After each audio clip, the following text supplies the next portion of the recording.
zetubaniriza ku YouTube channel yaffe Nganzi LMTV Uganda egenda okuba nga etukwasizaako okumanya programu yaffe nga wegenda okutambula obusiraamu n'ebyafaayo.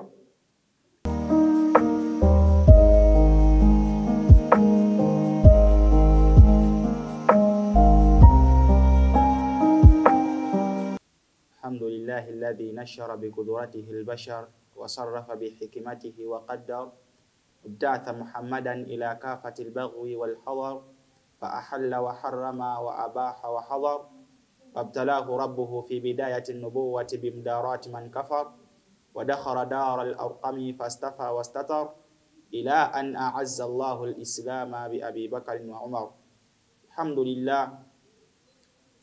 الحمد لله الأول والآخر الظاهر والباطن. الأول فليس قبله شيء والآخر فليس بعده شيء والظاهر فليس فوقه شيء والباطن فليس دونه شيء. أحل الثناء والمجد أحق ما قال العبد وكلنا له عبد. كذلك قال الله تبارك وتعالى في كتابه العزيز كذلك نقص عليك من الأنباء ما قد سبق وقد آتيناك من لدنا ذكرا. Tumwebaza Allah tabaraka wa ta'ala olw'ebyengeri ebingi byatutuusaako. Allah tabaraka wa ta'ala byatukolera entakera. Oyo Allah tabaraka wa ta'ala yabeera nga yawukana eri ebitonde bye, alladhi lam yalid wa lam yulad wa lam yakul lahu kufuwan ahad.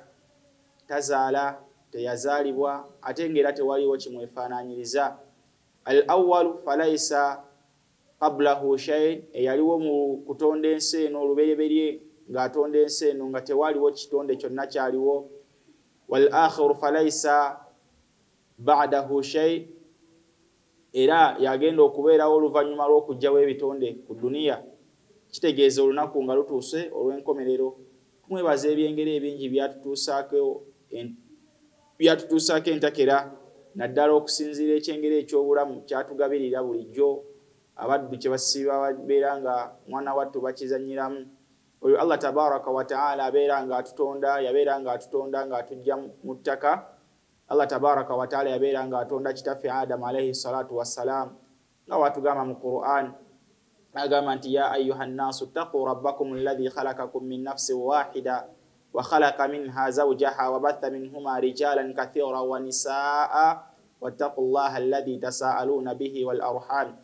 Eyo aya ngeraga butereevu nti Allah tabaraka wa ta'ala yabeera nga atonda Adam alayhi salatu wassalam ng'amujja mu ttaka, naffe n'atujja mu Adam alayhi salatu wassalam ng'amaze okuba nti amujja mu Hawa. Baddu ba Allah abooluganda mbakubiriza okuba nga tutya Allah tabaraka wa ta'ala. Oyo Allah tabaraka wa ta'ala yabeera nga atukubiriza okumutya, okumugondera n'okubeera nti mwana wattu tugezaako nga bwe tuba tusobodde okuba nti tuyimirizaawo amateeka ge. Yabeera nga atukubiriza n'atugamba nti ya ayyuhalladhina amanu ttaqullah waltanzuru nafsun ma qaddamat lighadin wattaqullah inna Allaha khabirun bima ta'malun. Allah tabaraka wa ta'ala nga atukubiriza okumutya n'atugamba nti abange mmwe abakkiriza mugezeeko okuntya nze Allah wammwe. Waltanzuru nafsun ma qaddamat lighad, mugezeeko nnyo okuba nti mwana wattu buli omu osibirira entanda kiki ogenda okusinkana nakyo Allah tabaraka wa ta'ala oluvannyuma lw'okuba nti ovudde mu bulamu buno obw'edduniya. Nga tutandise programu eno biidhinillah mu bufunze ng'egenda kubeera ng'ekwata ku busiraamu n'ebyafaayo byabwo, naddala nga tutambulira ku byafaayo by'abannabbi b'owekitiibwa Allahu tabaraka wa ta'ala mu mbeera zonna ze babeera nga bawangaaliramu, okutandikira ddala ku Adam alayhi salatu wassalam ila akhirul anbiya Muhammad bun Abdillahi salawatu rabbihi wa salamuhu alayhi. Tugenda kuba nga tukozesa YouTube channel yaffe egguddwawo mu bufunze ng'egenda kuba ng'etambulira ku nsonga zino, okuba nti mwana wattu egezaako okulambulula oba tulambulula ensonga z'ebyafaayo by'obusiraamu bwaffe, okutandikira ddala ku baasookera ddala paka ku baasembayo paka ku busiraamu bwe bwatuuka mu nsi yaffe gye tweyagaliramu Uganda. nabwe kityo nga kwe tugenda okuba tutambulira mu mbeera zonna nga tugenda kikwasa mpola mpola tetugenda bba na budde bukomeke nti bwe buno wabula tugenda kubeera nga tugezaako nnyo okuba nti tulambulula ensonga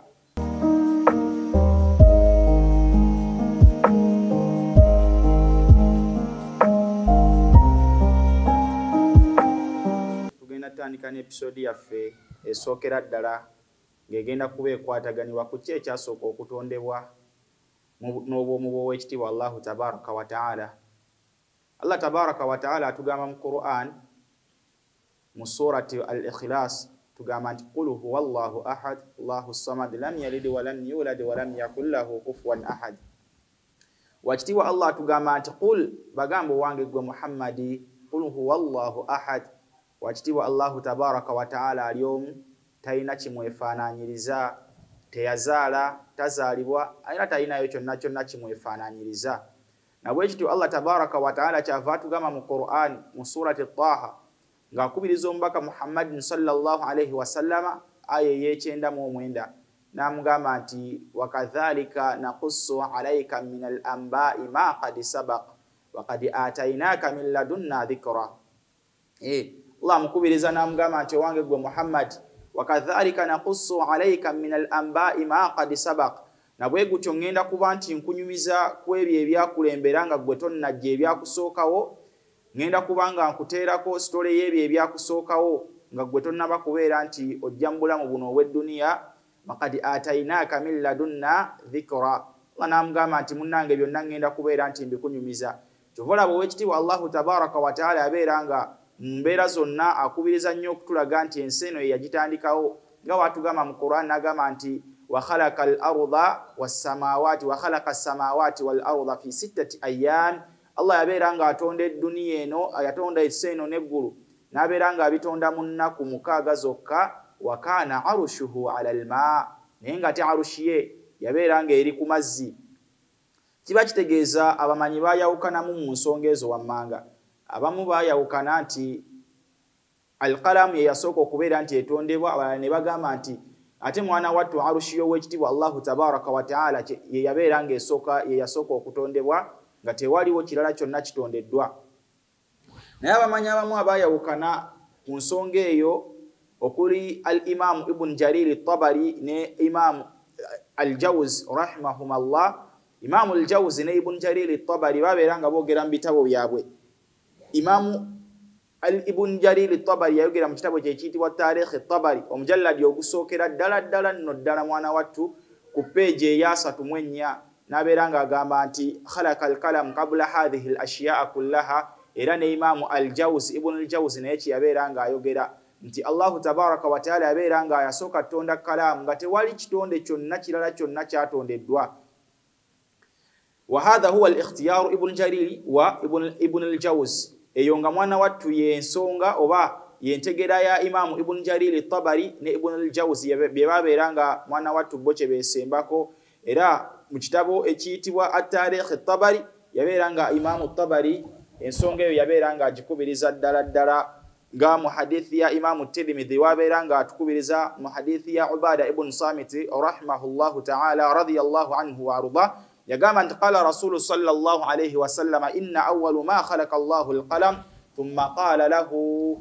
Ekyasooka okutondebwa ddala nga mu hadithi ya Imam Tirmidhi watugamba mu hadithi ya Ubada ibn Samit radiyallahu anhu wa arda yabeera nga atukubiriza n'atugamba nti mbaka sallallahu ekyasooka okutondebwa ddala mwana wattu yali kalamu. Era ekalamu eyo weemala okuba nti etondebwa thumma qala lahu iktubu fajara fi tilka as-sa'a. Allah n'akigamba nti bw'atandika okuwandiika ng'otandikidde ddala ku ssaawa eno yennyini wenkutondedde bima huwa kainun ila yaumi al-qiyama byonna ebigenda okubeerawo paka ku lunaku lw'enkomerero.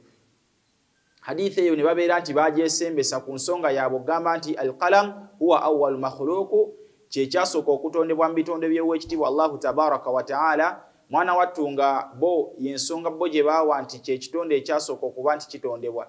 Naye ate waliwo entegeera endala ey'abamanyi abalala balaga nti si kyekyasooka okutondebwa yadde nga mwana wattu abaana Adamu bagezaako okuba nti babuusabuusa ku kyekyasooka okubeera nti kitondebwa. abamu bagamba nti alqalam, abalala bagamba nti arushi y'owekitiibwa Allahu tabaraka wa taala, ate abalala bagamba nti mwana wattu okuba nti arushi etondebwa byonna Allah byogerako mu Qur'an n'alaga nti yatonda ensi n'eggulu mu nnaku 6, naye wakana arushuhu ala alma, arushi y'owekitiibwa Allahu tabaraka wa taala yali etudde ku mazzi. Hal abaffe ekibuuzo ne kijja nti amazzi ne kalamu ne arushi kyekyasooka okutondebwa oba ne bamalayika ku bintu ebyo bina kyekyasooka okutondebwa? Kubanga Allahu tabaraka wa taala era atulaga nti arushi y'okubeera nti weeri waliwo bamalayika abaali bagisitudde okuba nti weeri. Ekibuuzo ne kijja nti kyekyasooka okuba nti kitondebwa ku bintu ebyo ebina byonna byonna mu ebyo ebina ekyasooka okutondebwa huwa arushullah, ye arushi y'owekitiibwa Allahu tabaraka wa taala, kama qala jumhurul ulama, nga bamanyi abasinga obungi okuba nti mwana wattu bo kye beesembesa nti kyekyasooka okutondebwa mu bitonde byonna arushi y'owekitiibwa Allahu tabaraka wa taala. Era ng'ensonga eyo egattibwako omumanyi ayitibwa Abul Allai al-Hamdani. Abul Allai al-Hamdani yabeera ng'ensonga eyo agikubiriza be bamu ku bamanyi abaagikubiriza okulaga nti arushi y'owekitiibwa Allahu tabaraka wa taala yasooka okutondebwa. Allah wamala okutonda arushi ye n'alyoka atonda alqalam. Allah wamala okutonda alqalam waliwo ekiyitibwa lawhul mahfuz. Allah naye wabeera nti agitonda n'alagira ekkalaamu eno n'etandika okuwandiika buli omu obulamu bwe bugenda okutambula ku dduniya, na biki ebigenda okubeerawo ku dduniya, na biki ebigenda okubeerawo mu magulu 7 n'ensi 7. Buli kimu nga bwe kigenda okuba nti kitambula mu prosesi y'okuba nti Allah atandise okutonda. Y'ensonga lwaki Allahu tabaraka wa taala we yali atonda ensi eno, wamala okugitonda n'atonda ebintu ebyo nga bwe tubyogeddeko, tugenda biyisa mu bufunze, tetugenda bigenda wala nnyo kuba ekyaffe kye twagala ennyo ekikulu kuba nti tuggukira ddala ku nsonga ki kye twagala tandikira ku nabiyuna Adamu alayhi salatu wassalam, wabulanga ensonga yonna nga tetunnatuukayo ku Adamu alayhi salatu wassalam, tulina okubaako ebintu bye tulaga nti bye bijja bigoberera ne bijja bigoberera ne bijja bigoberera paka wetuuka ku Adamu alayhi salatu wassalam, nga yadde y'ensonga yaffe enkulu kwe twagala okutandikira kuba twagala nnyo okuba nti tutandikira ku bantu omuntu yeemanyeeko ye nga ye wajasibuka na wajava, naye waliwo ebyasooka okuba nti omuntu ono tannaba kuba nti atuuka wano waali, oba waliwo ebyasooka okuba nti Allah tannaba kuba nti atonda Adamu alayhi salatu wassalam, kubanga waliwo ebitonde ebirala n'amajinni weegali, ng'era Allah tannatonda majinni kuba nti ge gabeera abasigire ku nsi kuno. Waliwo era ebitonde ebyasooka ku dduniya ebyali biyitibwa al-hinnu wal-binnu,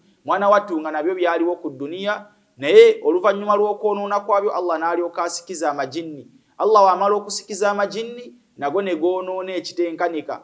Allah bwe gamala okuba nti goonoona ekitenkanika, Allah tabaraka wa taala n'alyoka asikiza omwana Adamu okubeera nti yabeerawo ng'omusigire ku dduniya oluvannyuma lw'okuba nti amajinni gaayonoona. Kyova Allah tabaraka wa taala atukubiriza mu Qur'an n'agamba nti mu surat al-Baqara, Allah n'atugamba nti yabeera nga akuŋŋaanya bamalayika be n'abagamba wa idh qala rabbuka lilmalaikatu inni ja'ilun fil ardi khalifa qalu ataj'alu fiha man yufsidu fiha wa yasfiku ad-dima. Allah bakuŋŋaanya n'abagamba nti munnange ngenda kuteeka ku nsi ekitonde ekipya, ekitonde ekijja omusigire oluvannyuma lw'amajinni okuba nti goonoonye. Kiba kitegeeza nti n'amajinni gaali ku dduniya, era Allah okutonda Adamu alayhi salatu wassalamu n'amuteeka mu jjana, byonna byali ng'enkomekerero ya Adamu alina kubeera nti awangalira ku dduniya. Yembeera mwe tutambulira kuba nti Adamu alayhi salatu wassalamu yatondebwa n'awangalira ku nsi, era naffe tulina kuwangalira ku nsi ng'ebitonde ebyava mu ye. Naye Allah tabaraka wa taala nga tannaba kutuukayo eyo yonna, episodi zaffe ezigenda okuddako mwana wattu tugenda tutandikira ddala ku majinni, kuba tumaze okumanya mu bufunze nga tetugenze nnyo mu bujulizi bwa wala kiki Allah kye yasooka okutonda na biki ebyaddako, era oluvannyuma lwabyo ki ekiddako. Kiba kitegeeza nti episodi zaffe eziddako mu bufunze tujja kuba tutandikira ku kutondebwa kw'ensi. Oluvannyuma lw'okutondebwa kw'ensi tulabe biki Allah bye yabeera ng'ateeka ku nsi mu bufunze bwabyo, neera tulabe oluvannyuma lwa kino okuvaawo kyekyaddako, oluvannyuma lwa al-hinnu wal-binnu okuvaawo amajinni ne gaddako, oluvannyuma lw'amajinni kyekyaddako Adamu alayhi salatu wassalam, oluvannyuma lwa Adamu kyekyaddako be bannabbi abajja baddiriŋŋana n'abaddu abaaliwo abalongoofu paka olwaleero n'abaddu abaliwo olwaleero. nga wezityo episode zaffe wezigenda okuba nti zitambula tugenda tutambulira ku bannabbi b'owekitiibwa Allahu tabaraka wa taala ebyafaayo by'obusiraamu bye boogera ku bannabbi b'owekitiibwa Allahu tabaraka wa taala tulabe ku mbeera ez'enjawulo buli nnabbi yabeera nti ayitamu n'abantu be yawangalanga nabo kubanga abantu munnaye tuli banjawulo buli omu babeera nga buli omu yayonoonanga mu nnyonoona gye yayonoona Allah oba buli kitonde oba buli mulembe gwayonoona mu nnyonoona eyaagwo Allah tabaraka wa taala n'agusindikira omubaka n'agulungamya nga naffe ogwaffe Allah we yasindika omubaka Muhammadin alayhi salatu wassalam akhirul anbiya'i wal mursalin n'abeera nga mwana wattu yazze okuba nti aguzza obujja gubeerenga guddawo mu mbeera yaagwo entuufu egulina okubeera nti gulongoosa koyo Allah tabaraka wa taala byabeera yagadde gubeere nti gulongoosa guno omulembe nabwe kityo Allah okutonda edduniya eno n'eggulu oba amagulu omusanvu n'ensi embeera zonna ebitonde byonna ebirimu ekikulu kya byonna kuba nti tukkiriza ow'ekitiibwa Allahu tabaraka wa taala n'okumugondera era ng'ebyafaayo ebisinga obungi biraga nnyo butya abaana Adamu we bagondera Allah na butya abajeema embeera gye yabayisaamu n'abo abalongoosa kiba kitegeeza nti Qur'ani yonna n'embeera yonna ey'ensi mwe tutambulira kuba nti tunnyonnyoka oba tunnyonnyolwa ebyo byennyini bye tulina okuba nti tunnyonnyolwa tusobole okulongoosa tusinkane mu maaso g'owekitiibwa Allah mu mbeera esinga okubeera ennungi era nga mu byonna tumwebaza Allah tabaraka wa taala okuba nti tufunye omukisa ogubaako nti tugezaako okwejjukanya nammwe ebikwata ku ddiini yaffe tumusaba Allah tabaraka wa taala abeere nga atusaasira mu byonna bye tubeera nti tukola mu mbeera ez'obulamu bye tubeera nti tuyisaamu amaaso mu mbeera zonna mu baddu be tuwangaaliramu mu baddu be tunyooma mu byonna eby'obulamu buno obw'edduniya kubanga omuntu buli waatamanya wa gy'ava y'ensonga lwaki pulogulaamu eno ebedde ng'ereetebwa kubanga omumanyi omu yagamba nti man lam yulaqqa asluhu min ahalihi faqada naja omuntu buli waatamanya wa gy'ava tayinza tutuuka ku buwanguzi wa gy'abalaga kiba kitegeeza nti naffe tulina okumanyira ddala wa gye twava na biki ebizze bibeerawo kuba nti naffe olwaleero weetuli tusobole otutuuka ku buwanguzi bw'owekitiibwa Allahu tabaraka wa taala tetugenda kusukkakawo mu pulogulaamu yaffe oy'olwaleero kubanga tubadde mu introduction kiba kitegeeza nti ssaawa yonna tugenda kuba nti tubongerako nakki ekisinga ku ebyo bye tubadde nga tutandika nabyo biidhinillahi tabaraka wa taala. Assalamu alaikum wa rahmatullahi wa barakatuh.